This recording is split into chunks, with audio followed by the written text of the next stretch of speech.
নমস্কাৰ, মই বনাইছিলোঁ পুৰৈ শাকৰ চৰচৰি আৰু এনেকৈ বনাই খাইছে নাই বাৰু? পুৰৈ শাকৰ যিটো ঠাৰি হয় সেইটো ঠাৰিৰ পৰা বনাইছোঁ, পাতটো দিয়া নাই। পাতটো বোলো আকৌ বেলেগকৈ ভাজি খাম।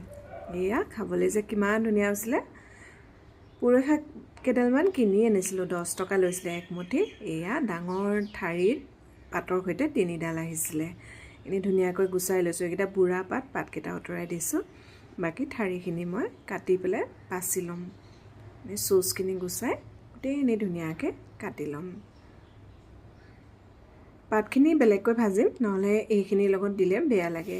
আৰু মাছ কেইটামান আনিছিলোঁ, ভাঙন মাছ, নিমখ হালধি সানি ধুনীয়াকৈ ফ্ৰাই কৰি লৈছোঁ। এফালে যাবলৈ ওলাইছোঁ আচলতে, সেইকাৰণে খুব লৰালৰিকৈ বনাইছোঁ।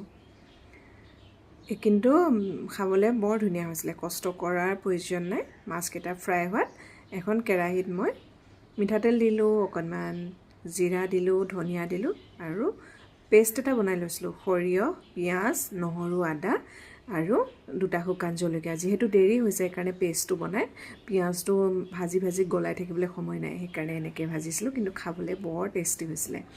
এয়া হালধি দিলোঁ অকণমান, ৰেড চিলি থাকিলে পাৰিলে দি দিব, কালাৰটো ভাল হ'ব।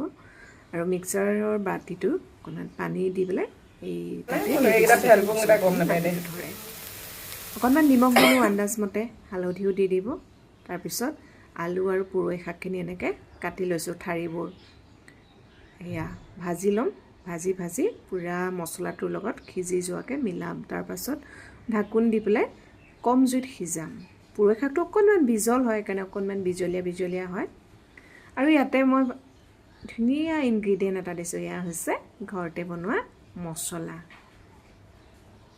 বিলাহী আকৌ নিদিওঁ বুলি ভাবিছিলোঁ, কিন্তু বিলাহী এটা কাটি পেলাই তাৰপিছত দি দিলোঁ। এতিয়া অকণমান জোখমতে পানী দিম, গৰম পানী। তাৰপাছত মাছকেইটা দি দিম, ফ্ৰাই কৰি লোৱা মাছকেইটা। কম জুইত ধুনীয়াকৈ ভাজিম, 15-20 মিনিটমানৰ কাৰণে সিজাই লৈ এয়া হৈ গ'ল গৰম গৰম ভাত, মাছ আৰু পুৰৈ শাকৰ চৰচৰি। লগতে আমৰ আচাৰ অকণমান লৈ ল'ম। এনেকৈ যে খাই কিমান মজা লাগে, গৰম গৰম এনেকৈ খাই চাবচোন, ভাল পাব। আশা কৰোঁ ভিডিঅ'টো ভাল পালে আপোনালোকে। বাৰু আজিলৈ আহোঁ, বাই বাই।